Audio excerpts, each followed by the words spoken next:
notification chimed at 2:17 a.m., cutting through the silence of our smart home like a digital knife. I stared at my phone screen, watching our joint account balance drop by another $300. Third time this week. Zara's late work nights were getting expensive. I'm Marlow Trasker, 42 years old, and I've spent the last 15 years building cybersecurity systems for companies that don't want their secrets leaked. Ironic, considering I was about to discover my wife's biggest secret was hiding in plain sight. The house felt different when she wasn't here. Our place in the hills overlooking the city, all glass and steel and smart everything, hummed with the quiet efficiency of machines that never lied. Unlike people.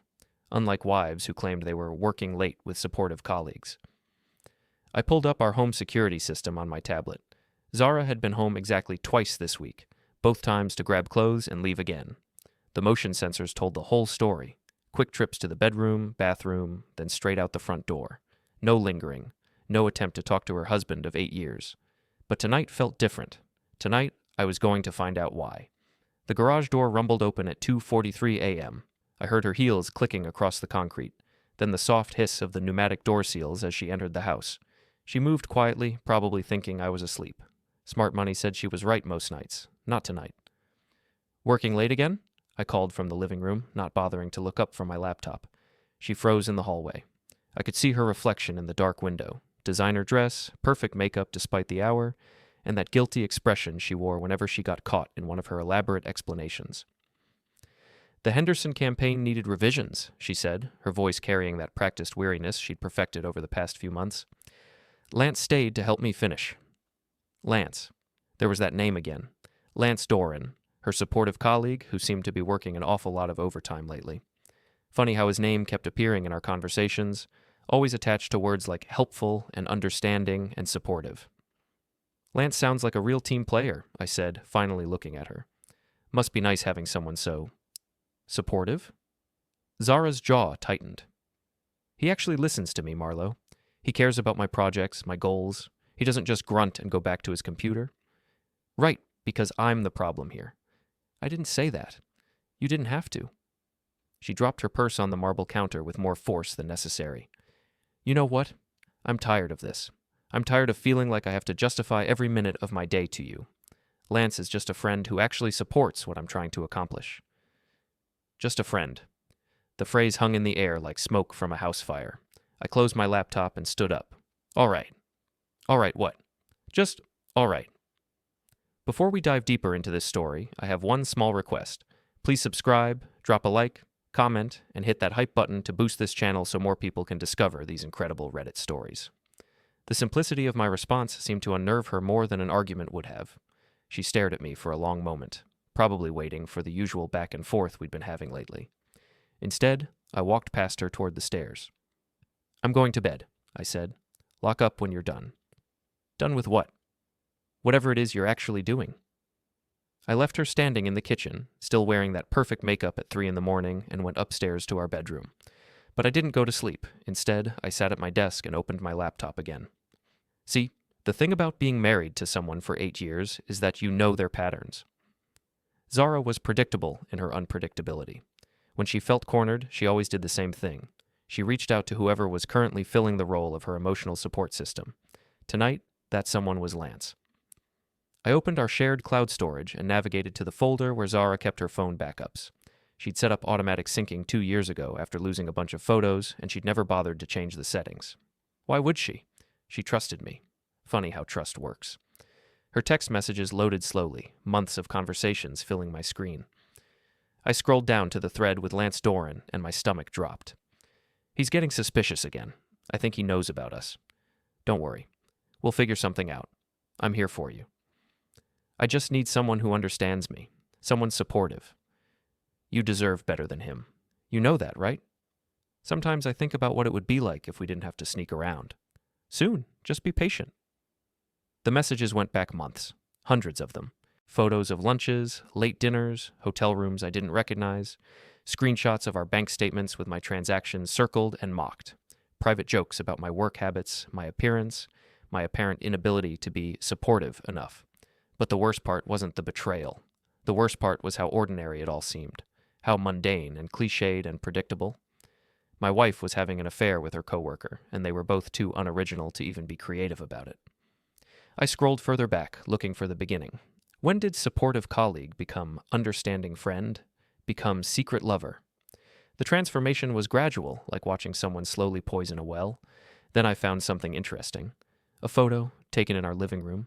Lance Doran, sitting on our couch, raising a glass of what looked like my good whiskey toward the camera. Zara had captioned it, "Finally feels like home." The timestamp showed it was taken 3 weeks ago, on a Tuesday afternoon when I was supposed to be at a client meeting in Portland. The meeting that got canceled at the last minute, but I never told Zara about the cancellation because I decided to use the time to catch up on paperwork at the office. They'd been in my house, drinking my whiskey, making themselves comfortable in the home I'd worked 16-hour days to afford. I heard Zara's footsteps on the stairs, slow and deliberate. She was coming up to bed, probably expecting to find me asleep so she could slip under the covers and pretend everything was normal. Instead, she found me sitting at my desk, her phone backup displayed on my laptop screen. "What are you doing?" she asked, but her voice had changed. The weariness was gone, replaced by something sharper. "Research," I said without turning around. "Learning about support systems." "Marlow, I can explain." "No need." I finally turned to face her. "It's all very clear. Lance is supportive. I'm not. You deserve better. He understands you. I don't. Did I miss anything?" Her face went through several expressions in rapid succession. Guilt, defiance, anger, and finally something that looked almost like relief. "How long have you known?" she asked. "About 5 minutes, but I've suspected for weeks." "And what are you going to do about it?" I considered the question. What was I going to do? The old Marlow, the trusting husband who worked late and assumed the best about people, might have tried to work things out, might have suggested counseling or asked what he could do to be more supportive, but that Marlow was gone, replaced by someone who'd just spent an hour reading about how pathetic and inadequate he was in the eyes of the two people who'd been violating his home and his trust. "I'm going to support your decision," I said finally. "What decision?" "To be with someone who appreciates you." She blinked, clearly not expecting that response. "You mean, you'll give me a divorce?" "I mean, I'll help you transition to your new life, starting tonight." "Starting tonight?" I stood up and walked to our closet, pulling out 2 large suitcases. "You said Lance is supportive, right? Time to find out how supportive he really is." "Marlow, wait." "No waiting. You've made your choice. Now I'm making mine." I began pulling her clothes from the hangers, folding them with the same methodical precision I use for everything else. Dresses, blouses, shoes, jewelry, everything that marked this room as belonging to both of us instead of just me. "You can't just throw me out," she said, but there was uncertainty in her voice. "I'm not throwing you out.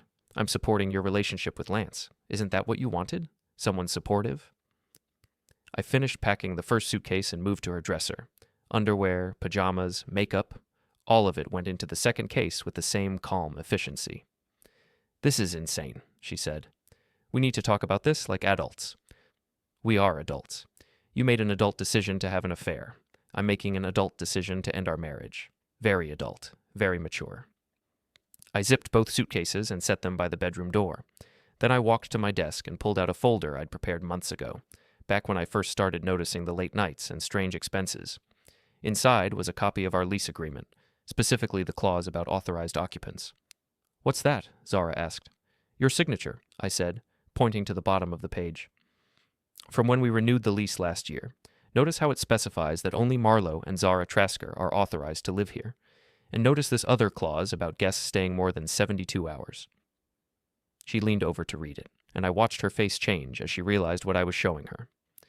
"You're the primary leaseholder," she said slowly. "I am, and according to this document, which you signed, I have the right to revoke access for unauthorized long-term guests or, how did the lawyer put it? Occupants who violate the terms of tenancy through behavior detrimental to the peaceful enjoyment of the property. That's about guests, not spouses. Read the addendum." She flipped to the second page, and I watched her face go pale as she found the section I'd added 6 months ago. A simple clause about infidelity constituting grounds for immediate termination of cohabitation rights. "You had me sign this," she whispered. "I did. You were so busy texting Lance that night you barely looked at it. Just signed where I pointed and went back to your phone. You planned this." "I planned for the possibility. Turns out I was right to do so." She stared at the document for a long moment, then looked up at me with something I'd never seen in her eyes before. Genuine fear. Now, where am I supposed to go? I hear Lance is very supportive. Maybe he can support you with a place to stay. Marlow, please. The locks will be changed tomorrow morning. Your access codes are already disabled. Your name comes off the lease next week. I picked up both suitcases and carried them downstairs, Zara following behind me like a lost child. At the front door, I set them down and turned to face her. This is really happening, she said.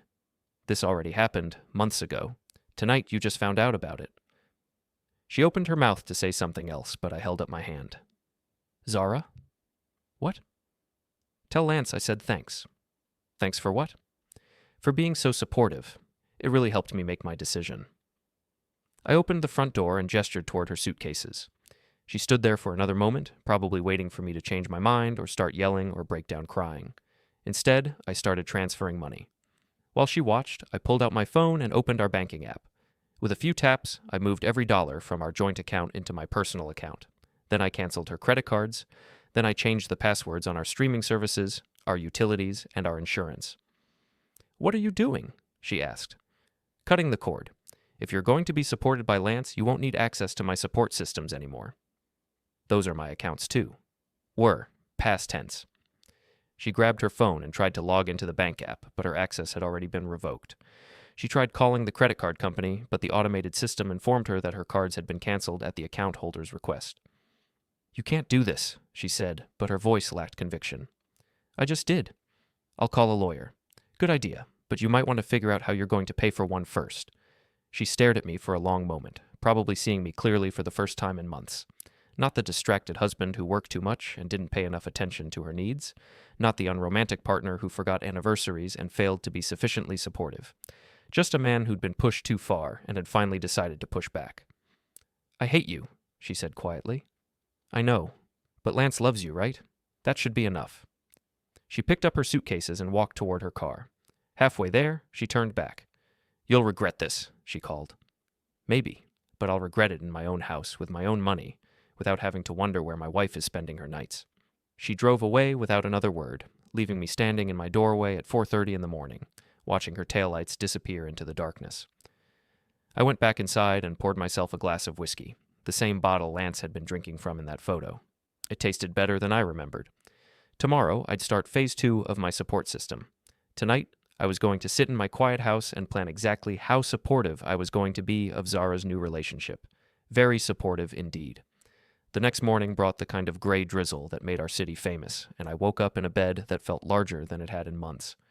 No Zara rushing around getting ready for work, no arguments about whose turn it was to make coffee, no careful dance around topics that might trigger another discussion about my lack of emotional availability. Just silence, coffee that was exactly the right strength, and a to-do list that was going to make this day very interesting. First stop, my office. Trasker Security Solutions occupied the 3rd floor of a converted warehouse downtown, all exposed brick and industrial lighting that made clients feel like they were hiring someone serious about protecting their digital assets. My business partner, Ava Chen, was already at her desk when I arrived, surrounded by the usual chaos of cables, monitors, and energy drink cans that marked her territory. You look different, she said without looking up from her code. Good different, like you finally got some sleep. Something like that. I settled into my chair and opened my laptop. I need a favor. Personal or professional? Both. Now she looked up, her dark eyes sharp with interest. Ava was 28, brilliant with systems architecture, and had the kind of cynical worldview that made her excellent at anticipating how people might try to exploit security vulnerabilities. Tell me, she said. I gave her the abbreviated version. Cheating wife, secret boyfriend, unauthorized use of marital assets, immediate need for comprehensive digital separation. Ouch, she said when I finished. How comprehensive are we talking? Scorched earth. I want every shared account, every streaming service, every digital connection severed. I want her locked out of everything we ever shared, and I want it done so thoroughly that she'll need a team of lawyers just to figure out what happened. Ava grinned. Now you're speaking my language. What about the house? Already handled, but I want the smart home system completely reset. New access codes, new user profiles, new everything. If she somehow kept any device paired to our network, I want it to stop working immediately. Easy? What else? I pulled up the photos I'd found in Zara's backup files and showed them to Ava. They've been using our house for their little rendezvous. I want to know exactly when, how often, and what they did while they were there. Security footage? Everything. Motion sensors, door logs, even the smart thermostat data. I want a complete timeline of their activities. Ava's fingers were already flying across her keyboard. This is going to be fun. What about her work stuff? What about it? Well, if she's been conducting personal business on company time, using company resources, that might be something her HR department would want to know about. I hadn't thought of that angle, but Ava was right. Zara worked for Pinnacle Marketing, a mid-sized agency that prided itself on professional standards and client confidentiality.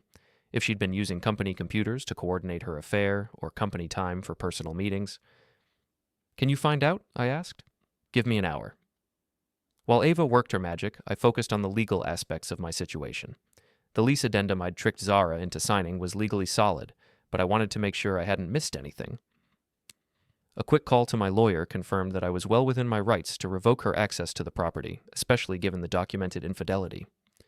Just make sure you follow proper notice procedures, Jennifer Klein advised, and document everything. If this gets ugly, you'll want a paper trail. It's already ugly, I'm just making it official. Good. Send me copies of everything you've got, and I'll start drafting the separation paperwork. By lunchtime, Ava had assembled a digital dossier that would have impressed the FBI. Security logs showed that Zara and Lance had been in our house 17 times over the past 2 months, always on days when I was supposed to be out of town or working late. They'd used our kitchen, our living room, our bedroom, and apparently our shower. Look at this, Ava said, pointing to a graph on her screen. Water usage spikes, electricity consumption patterns, even Wi-Fi bandwidth logs. They weren't just meeting there, they were practically living there. What about her work computer? Even better. She's been accessing personal email, social media, and dating apps from her office computer. Plus, look at this. Ava pulled up a calendar application. She's been scheduling personal appointments during work hours, using the company conference room booking system to block out time for client meetings that don't correspond to any actual clients. How do you know they're not real clients? Because I cross-referenced them with Pinnacle's client database. Half these meetings don't exist in their system. I studied the data, feeling a familiar satisfaction that came from solving complex puzzles. Zara had been sloppy, leaving digital footprints everywhere she went. For someone who worked in marketing, supposedly understanding the importance of managing public perception, she'd been remarkably careless about managing her own exposure. There's more, Ava continued. She's been using the company's photo editing software to enhance pictures she's been sending to Lance. Personal photos. Very personal photos. How personal? Let's just say HR would not approve. I leaned back in my chair, considering my options. I could simply divorce Zara and move on with my life. Clean, simple, minimal drama. Or I could make sure that her decision to cheat on me came with appropriate consequences. The old Marlow would have chosen the clean option. The old Marlow believed in taking the high road, in being the better person, in not stooping to the level of people who'd wronged him. But the old Marlow had also trusted his wife and assumed the best about people. The old Marlow had been played for a fool. The new Marlow was done being the better person. Send everything to her HR department, I said. Everything? Everything. The personal email usage, the fake meetings, the photo editing, all of it. Let them decide what constitutes appropriate use of company resources. Ava's grin widened. Anonymous tip or official complaint? Anonymous. I don't want this traced back to me. Make it look like a concerned coworker who stumbled across something inappropriate. On it. While Ava crafted the perfect anonymous whistleblower email, I turned my attention to Lance Doran. A quick LinkedIn search revealed that he worked in account management at Pinnacle, which meant he and Zara were not just coworkers, they were in the same department. Office romances weren't necessarily forbidden, but conducting them in secret while one party was married to someone else. That was the kind of thing that made HR departments very nervous, especially when company resources were being used to facilitate the relationship. Done, Ava announced. Sent from an untraceable email address, formatted to look like it came from someone with inside knowledge but no technical expertise. They'll think it's from another employee who got fed up with watching Zara abuse company policies. Perfect. What about Lance? What about him? He works there too. If Zara goes down, does he go down with her? Ava pulled up Lance's digital footprint and whistled softly. Oh, this guy's an idiot. Look at this. He's been using his work computer to research divorce lawyers, apartment rentals, and engagement rings, all during business hours. Engagement rings? Expensive ones. Looks like Romeo's planning to propose once you're out of the picture. The irony was almost beautiful.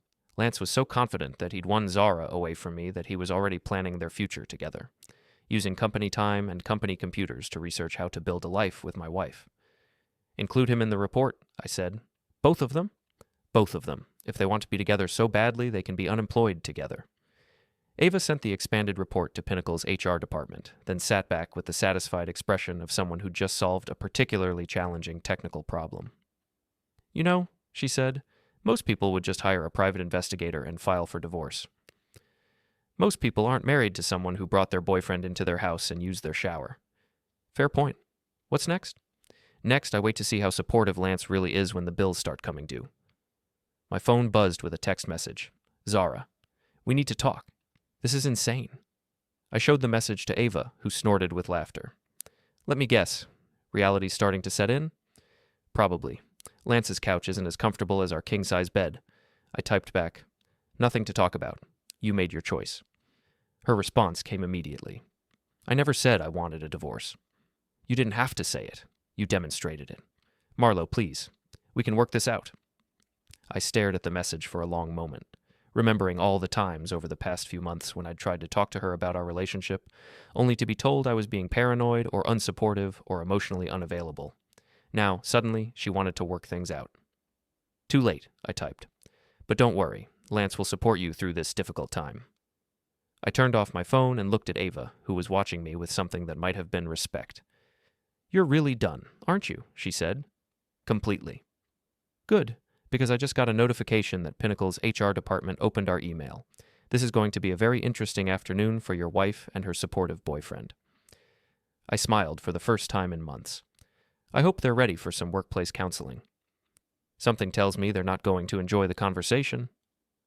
Outside, the rain kept falling, turning the city gray and washing the streets clean. By tomorrow, Zara and Lance would discover that actions have consequences, that choices have costs, and that sometimes the person you underestimate is the most dangerous one in the room. But first, they had to get through today, and today was just getting started. The call came at 3:47 p.m. I was reviewing security protocols for a new client when my phone lit up with Zara's number. I let it go to voicemail, then listened to the message while Ava pretended not to eavesdrop from across the room. Marlow, you need to call me back right now. Something's happened at work, and I know you're behind it. This is going too far. Her voice had that tight, controlled quality she used when she was trying not to scream in public. I'd heard it before, usually when we were at dinner parties and someone said something that contradicted her carefully constructed version of reality. Ava looked up from her computer. Sounds like HR moved fast. Pinnacle doesn't mess around with policy violations, especially when they are documented as thoroughly as ours were. My phone buzzed with a text. Call me now. Then another. I'm serious, Marlow. We need to talk. And another. Lance says you're trying to ruin our lives. That last one made me laugh out loud. Lance says I'm trying to ruin their lives, as if their lives weren't already ruined the moment they decided to have an affair in my house, using my resources while spending my money. I was just making the ruin official. You going to call her back? Ava asked. Eventually. But not yet. Let her simmer for a while. Cold. Effective. At 4:15, my phone rang again. This time it was a number I didn't recognize, but the voicemail that followed was distinctly Lance Doran's voice, trying to sound reasonable and mature. Hey Marlow, this is Lance. Look, I think there's been some kind of misunderstanding here. Zara and I are just friends, and whatever you think is happening, well, maybe we should all sit down and talk about this like adults. Give me a call back, okay? I think we can work this out. Just friends. Even now, caught red-handed with documented evidence of their affair, Lance was still trying to sell the just friends story. The man had commitment issues even when it came to his own lies. I forwarded the voicemail to Ava, who listened with increasing amusement. This guy's really something, she said. Does he think you're stupid? He thinks I'm the same pushover who's been ignoring obvious signs for months. He doesn't realize that pushover is gone. What changed? I considered the question. What had changed? When did I stop being the trusting husband who gave people the benefit of the doubt and start being someone who documented evidence and planned strategic responses? I got tired of being the only honest person in my marriage, I said finally. At 5:30, just as I was getting ready to leave the office, both my phone and Ava's computer chimed simultaneously. She pulled up her monitoring software and grinned. Both of them just got called into separate HR meetings, she reported, and according to the building's keycard logs, neither one has left the office since the meeting started. How long have they been in there? Zara's been in the conference room for 45 minutes, Lance for 30. That's a long meeting. That's a termination meeting. I felt a strange sense of satisfaction, like watching a complicated equation finally balance. Zara and Lance had made choices, taken risks, ignored consequences. Now the universe was simply collecting what they owed. My phone rang again. Zara, of course. This time I answered. "What did you do?" she demanded, skipping past any pretense of civility. "I supported your relationship with Lance. Isn't that what you wanted?" "Don't play games with me, Marlow. They fired us. Both of you. You know it was both of us. You sent them everything, didn't you? Every private email, every personal message, every violation of company policy that you committed while conducting your affair on their time with their resources. Yes, I made sure they had all the relevant information. It wasn't like that. It was exactly like that. You used company computers to coordinate personal meetings. You scheduled fake client appointments to create time for your relationship. You edited personal photos using company software. Should I continue?" Silence on the other end of the line. Then quietly, "How long have you known? Does it matter?" "It matters to me." "Why? So you can figure out how much I know, or so you can calculate how sorry you need to pretend to be? That's not fair." "Fair?" I laughed, and the sound surprised me with its bitterness. "You want to talk about fair? Fair would have been telling me you weren't happy instead of sneaking around behind my back.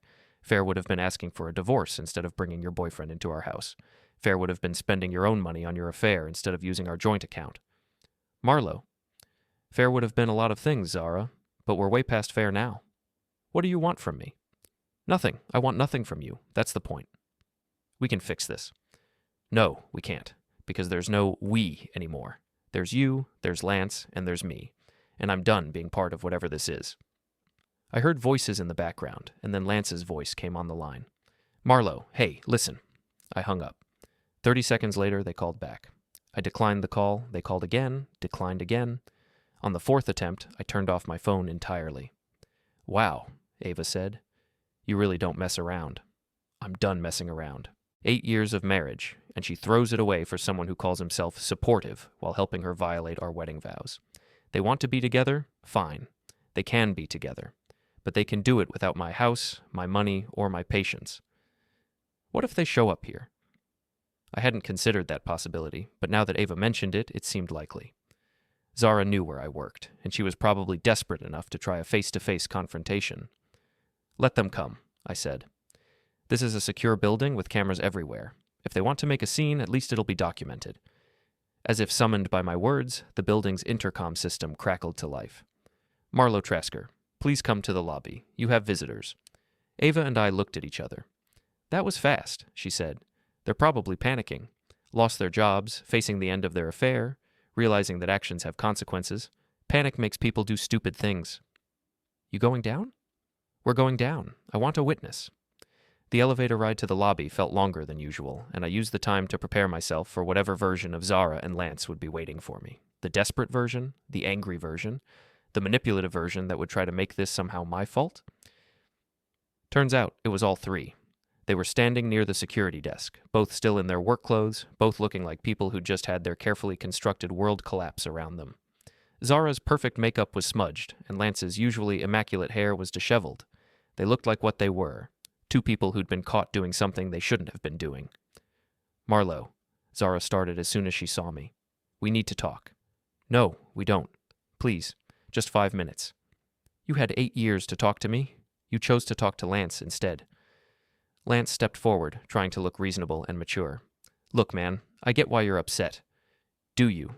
Do you really get it, Lance? Because from where I'm standing, it looks like you helped my wife spend months lying to me, used my house for your secret meetings, and are now pretending to be the reasonable one in this situation. It's not that simple. It's exactly that simple. You wanted my wife. You got her. Congratulations. But you don't get to have her in my support system, too." "What support system?" Zara demanded. "You locked me out of everything. The house, the bank accounts, the credit cards. Your boyfriend's supposed to be supportive, right? Let him support you." "This is insane," Lance said. "We lost our jobs because of you." "You lost your jobs because you violated company policies. I just made sure your employers had accurate information about how you were spending your time." You ruined our lives, Zara said, and for the first time her voice cracked with genuine emotion. No, I replied, feeling calmer than I had in months. You ruined your own lives. I just stopped enabling the ruin to happen at my expense. What are we supposed to do now? Lance asked. I don't know. Maybe you could support each other? Isn't that what this was all about? Finding someone supportive? They looked at each other, and in that moment I saw something I hadn't expected. Doubt. For the first time, they were facing the reality of their relationship without the excitement of secrecy, without the resources they'd been stealing from me, without the safety net of their jobs.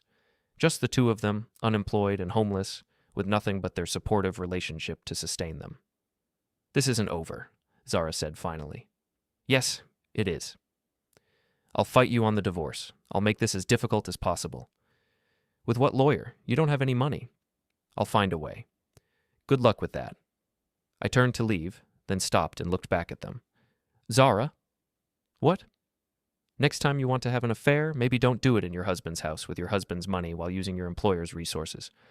Just a thought. I walked away, leaving them standing in the lobby of my building, probably wondering how their perfect plan had gone so wrong so fast. The elevator doors closed on their confused, angry faces, and I felt something I hadn't experienced in months. Peace. That went well, Ava said. Better than I expected. What now? Now we see how supportive they really are when they don't have anyone else's resources to fall back on. Think they'll figure it out? I think they're about to discover that being supportive is a lot easier when someone else is paying the bills. The elevator reached our floor, and we walked back to the office in comfortable silence. Outside, the rain had stopped, and the city looked washed clean and new. Tomorrow would bring new challenges, new complications, new attempts by Zara and Lance to somehow make their situation my responsibility. But tonight, I was going home to my house, where I would drink my whiskey and sleep in my bed and not wonder where my wife was or who she was with. Tonight, for the first time in months, I was going to be completely, perfectly alone, and it was going to be wonderful. 3 days later, the real entertainment began. I was reviewing firewall logs for a client when Ava looked up from her computer with the expression she got when she'd discovered something particularly interesting in someone's digital footprint. Your ex-wife's been busy, she said. Ex-wife-to-be, I corrected. The paperwork isn't final yet. Well, soon-to-be ex-wife has been making some fascinating choices since our lobby meeting. She turned her monitor so I could see what she'd found. Social media posts, public record searches, employment applications, all painting a picture of two people whose carefully planned affair was rapidly turning into a disaster. Look at this, Ava said, pulling up Zara's social media profile. She's been posting about toxic relationships and finding the courage to leave and starting fresh with someone who truly supports you. I scrolled through the posts, each one more dramatic than the last. According to Zara's version of events, she was a brave woman who'd finally escaped an emotionally abusive marriage and was now building a new life with someone who appreciated her worth. She's rewriting history, I observed. Gets better? Look at the comments. The comments section was a mix of supportive friends who didn't know the real story and a few people who clearly did. Someone named Jennifer had written, "Didn't you just post photos from your anniversary dinner 2 months ago?" Another comment from someone called Mike read, "Wasn't Marlow the one paying for your car and your apartment?" But the most interesting comment came from someone I didn't recognize. "Hope your new boyfriend has a good job, since you both got fired for conducting personal business on company time." "Who's that?" I asked. "No idea, but they're well informed. And look at this. Lance has been even busier." Ava pulled up Lance's profile, which told a different story entirely. Where Zara was playing the victim, Lance was playing the hero. Posts about being there for someone you care about, and standing up for what's right, and supporting the people who matter. "He's positioning himself as the knight in shining armor," I said, "right up until you get to this post from yesterday." She scrolled down to a longer post where Lance had written about the challenges of starting over and the importance of financial planning and how two people in love can overcome any obstacle if they work together. Translation: "They're broke and panicking," I said. Translation: "The knight in shining armor just realized his princess comes with some very expensive baggage." My phone buzzed with a text from a number I didn't recognize. "This is Lance. We need to meet. There are things you don't understand about the situation." I showed the message to Ava, who rolled her eyes. What things could I possibly not understand? That he helped my wife lie to me for months? That they used my house for their affair? That they both got fired for violating company policies? Maybe he wants to explain how it's all somehow your fault, Ava suggested. Or maybe he's starting to realize that being supportive is expensive, and he's looking for a way to make me responsible for supporting Zara. Another text arrived. She's not doing well. She needs help. Then another. You can't just abandon someone you were married to for 8 years. And another. Be a man and take care of your responsibilities. I stared at that last message, feeling something cold and sharp settle in my chest. Lance Doran, the man who'd helped my wife cheat on me, was now lecturing me about being a man and taking care of my responsibilities. You okay? Ava asked. You look like you're about to break something. I'm fine, but Lance just made a very big mistake. What kind of mistake? I forwarded the messages to my lawyer, then typed a response to Lance. My only responsibility is to my divorce attorney. Everything else is your problem now. His reply came immediately. You're making a mistake. Zara's falling apart. Then support her. Isn't that your job now? I can't do this alone. Then you shouldn't have started it. We need to talk, face to face. I considered ignoring him, but something about his desperation intrigued me. Lance had been so confident 3 days ago, so sure that he'd won the prize and I was just an obstacle to be overcome. Now he sounded like someone who'd bitten off more than he could chew. Fine, I typed. One conversation, public place, 1 hour. Thank you. Pine Ridge Bar, tonight at 8? Pine Ridge was a dive bar downtown, the kind of place where people went to drink away their problems rather than solve them. Perfect for what Lance probably had in mind. See you there, I replied. Ava was watching me with concern. You sure about this? I'm curious. 3 days ago, Lance was the supportive boyfriend who was going to take care of Zara and give her everything I couldn't. Now he wants to meet me at a bar to talk about responsibilities. Something's changed. Maybe reality set in. Maybe, or maybe he's realized that being supportive requires more than just telling someone what they want to hear. Pine Ridge Bar at 8 p.m. was exactly what I'd expected. Dim lighting, sticky floors, and the kind of clientele that minded their own business. Lance was already there when I arrived, sitting in a corner booth with a half-empty beer and the look of someone who'd been doing some serious thinking. He'd lost weight in the past 3 days, and his usually perfect appearance was showing cracks. His shirt was wrinkled, his hair needed cutting, and there were dark circles under his eyes that suggested he hadn't been sleeping well. Thanks for coming, he said as I sat down across from him.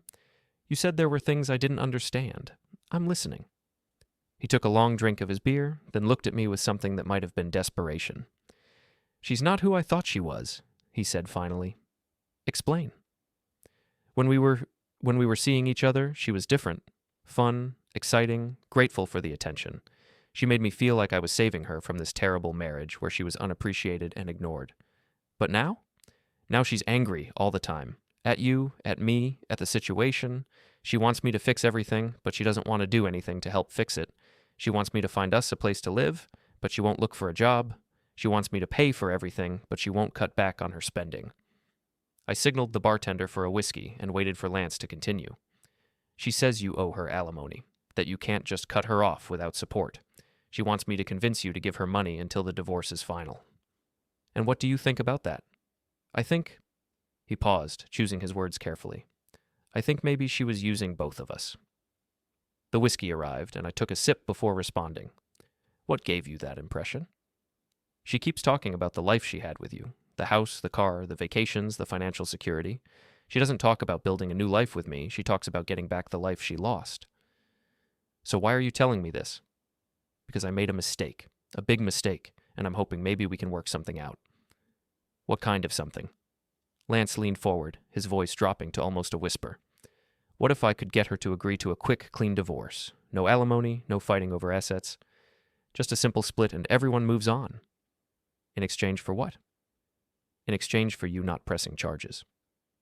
I set down my whiskey and stared at him. Charges for what? The house. The unauthorized access. The things we took. What things? Lance's face went pale. You don't know? Know what, Lance? He was quiet for a long moment, probably realizing he just admitted to something I hadn't discovered yet. The jewelry, he said finally, and some of your electronics. She said they were hers, that she had a right to take them when she left. But if they were actually yours, she stole from me.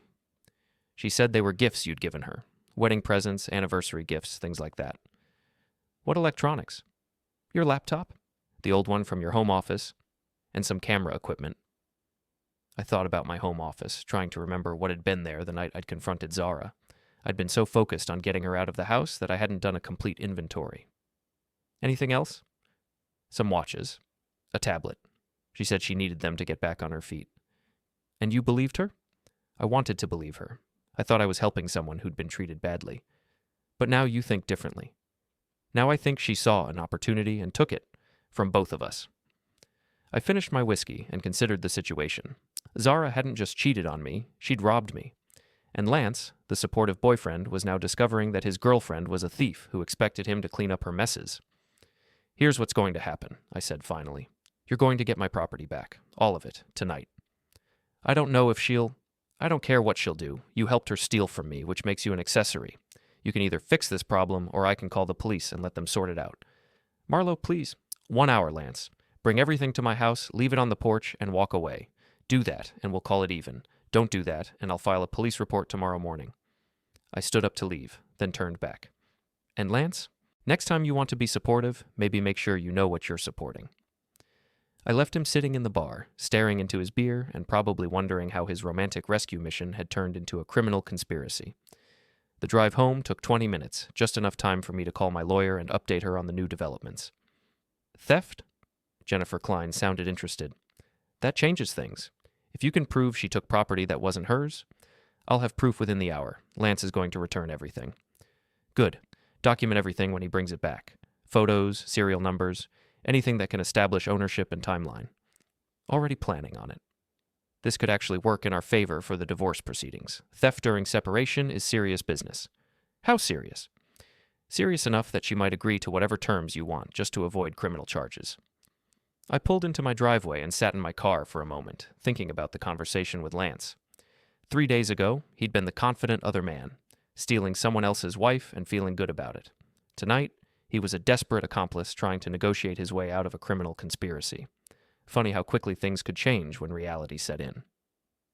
My phone buzzed with a text from Lance. On our way. Please don't call the police. I replied, Depends on what you bring me.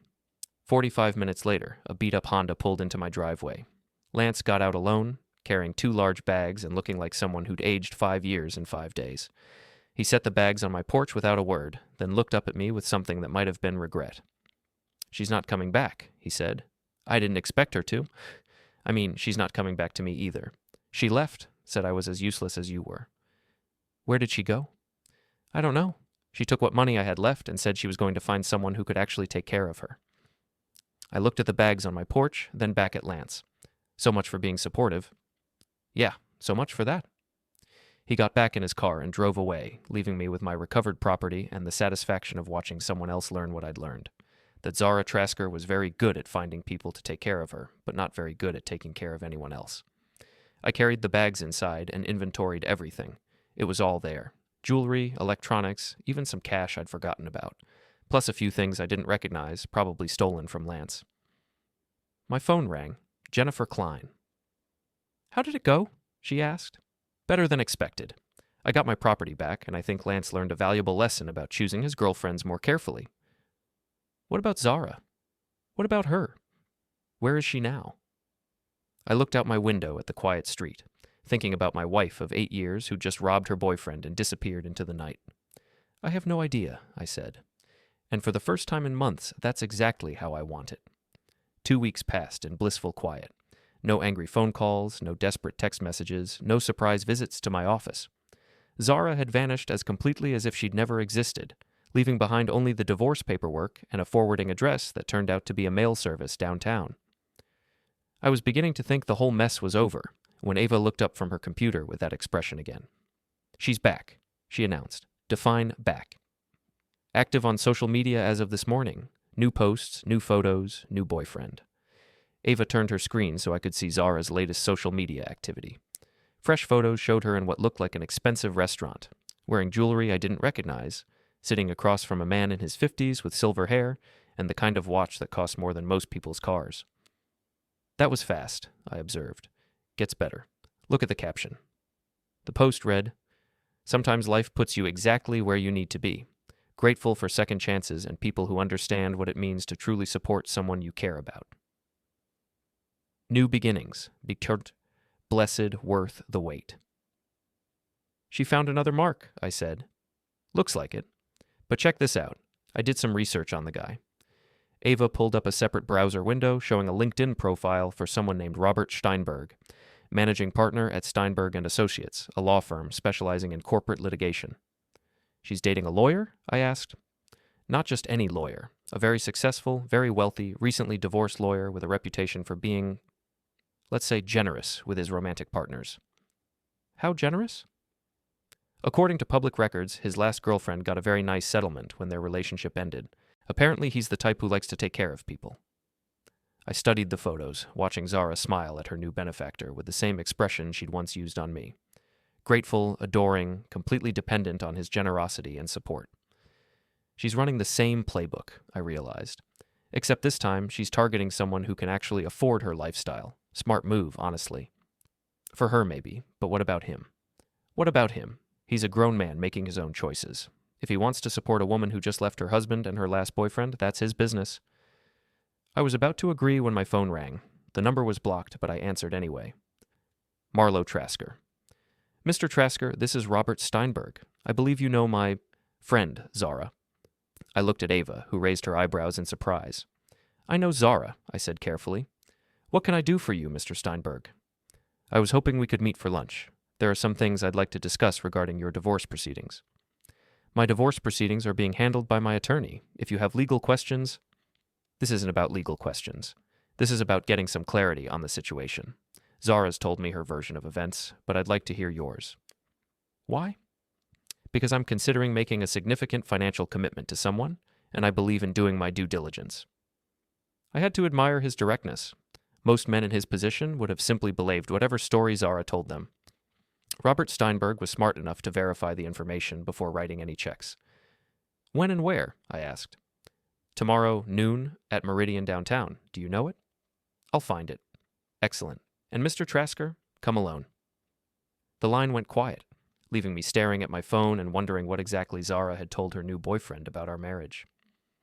That was interesting, Ava said. That was unexpected. You going to meet with him? I'm curious what Zara's been telling him, and I'm even more curious why he wants to hear my side of the story. Maybe he's not as easy a mark as she thought. Maybe. Meridian was the kind of restaurant where corporate lawyers took clients they wanted to impress. All white tablecloths and discreet service and prices that required serious consideration. Robert Steinberg was already seated when I arrived, looking exactly like his photos, silver-haired, well-dressed, and expensive. Mr. Trasker, he said, standing to shake my hand, thank you for coming. Thank you for buying lunch. He smiled at that. I appreciate directness. Please sit. We ordered drinks and made small talk about the weather and the restaurant until the server left us alone. Then Steinberg leaned forward and got to business. Zara tells me you were emotionally abusive, he said without preamble, that you controlled her finances, isolated her from friends, and made her feel worthless for years. And what do you think about that? I think if that were true, you wouldn't have agreed to meet me for lunch. I sipped my water and waited for him to continue. She also tells me you threw her out of your house with no warning, cut off her access to money, and had her fired from her job out of spite. That part's mostly accurate. Mostly? I didn't have her fired. I provided her employer with documentation of policy violations she'd committed. They made their own decision about her employment. What kind of policy violations? I pulled out my phone and showed him some of the evidence Ava had compiled.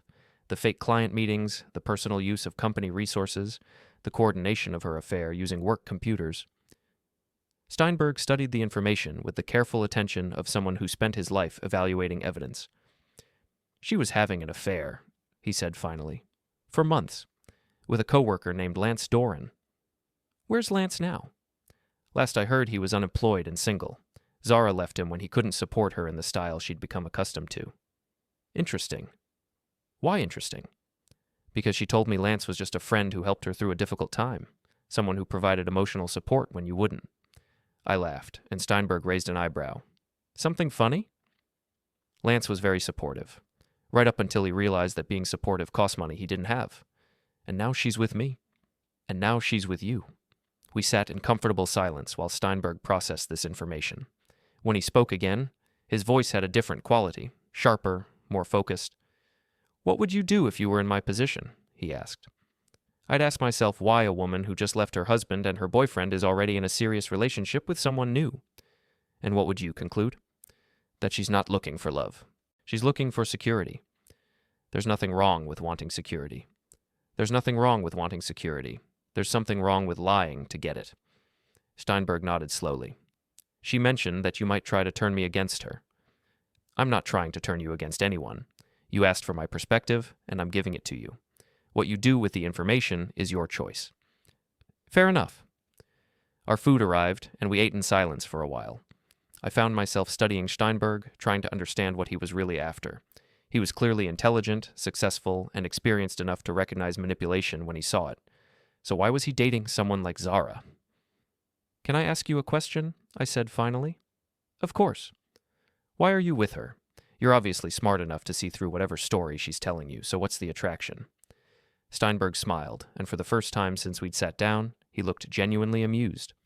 You assume I'm being manipulated, he said, aren't you? Mr. Trasker, I've been practicing law for 30 years. I've seen every kind of con, every type of manipulation, every variety of human greed and deception. I know exactly what Zara is. Then why? Because sometimes it's easier to pay for what you want than to pretend you want something else. I stared at him, finally understanding. You're using her, I said. We're using each other. She wants financial security and social status. I want companionship without emotional complications. It's a business arrangement disguised as a romance. Does she know that? She knows I'm not a fool, if that's what you're asking. Whether she's admitted to herself that this is purely transactional, well, that's her choice to make. And when you get tired of the arrangement, then I'll end it, generously but definitively. I finished my lunch and sat back, trying to decide how I felt about Robert Steinberg. On one hand, he was clearly manipulating Zara just as much as she was trying to manipulate him. On the other hand, at least he was honest about it. One more question, I said. Go ahead. Why did you really want to meet with me? Because I wanted to make sure you weren't going to be a problem. What kind of problem? The kind who shows up demanding money, or tries to interfere with my relationship, or causes drama that I'd have to deal with. And your conclusion? My conclusion is that you're exactly what Zara said you were. Someone who's moved on and wants nothing more to do with her. That's accurate. Good. Then we understand each other. Steinberg signaled for the check, then looked at me one more time. For what it's worth, he said, I think you handled the situation well. Most men would have either tried to fight for a woman who didn't want to be fought for, or would have made themselves miserable trying to get revenge. Who says I didn't get revenge? Did you? I thought about Zara, sitting in an expensive restaurant with a man who saw her as a business expense rather than a romantic partner. I thought about Lance, unemployed and abandoned, learning the hard way that being supportive required more than just good intentions. I thought about myself, sitting in my own house, drinking my own whiskey, answering to no one. I got something better than revenge, I said finally. I got free. Steinberg smiled and left cash on the table for the tip. Enjoy your freedom, Mr. Trasker, and don't worry about Zara. She'll be well taken care of. He stood to leave, then paused. Oh, and Mr. Trasker, if she ever contacts you asking for help when this arrangement ends, don't answer. She made her choices. Let her live with them. I watched him walk away, probably heading back to his law office where he'd spend the afternoon billing clients hundreds of dollars an hour for his expertise and experience. Tonight, he'd go home to Zara, who would smile and laugh and pretend to be grateful for his support, never realizing that he saw through her performance completely. And I would go home to my quiet house, where I'd pour myself a whiskey and think about how sometimes the best revenge was simply letting people get exactly what they thought they wanted. My phone buzzed with a text from Ava. How did it go? Better than expected, I replied. Turns out Zara found someone who deserves her. Good match? Perfect match. They're both getting exactly what they're paying for. I drove home through the city streets, past the office buildings where people worked late into the evening, past the restaurants where couples shared romantic dinners, past the bars where lonely people looked for connection. 8 months ago, I'd been one of those people, working late, sharing dinners, looking for connection with someone who was already connected to someone else. Tonight, I was something different, a man who'd learned the difference between being alone and being lonely, between supporting someone and enabling them, between love and transaction. Tonight, I was free. And tomorrow, I'd wake up in my own house, spend my own money, and live my own life without wondering where my wife was or who she was with or what she was planning. Tomorrow, and every day after that, would belong entirely to me. It was going to be wonderful.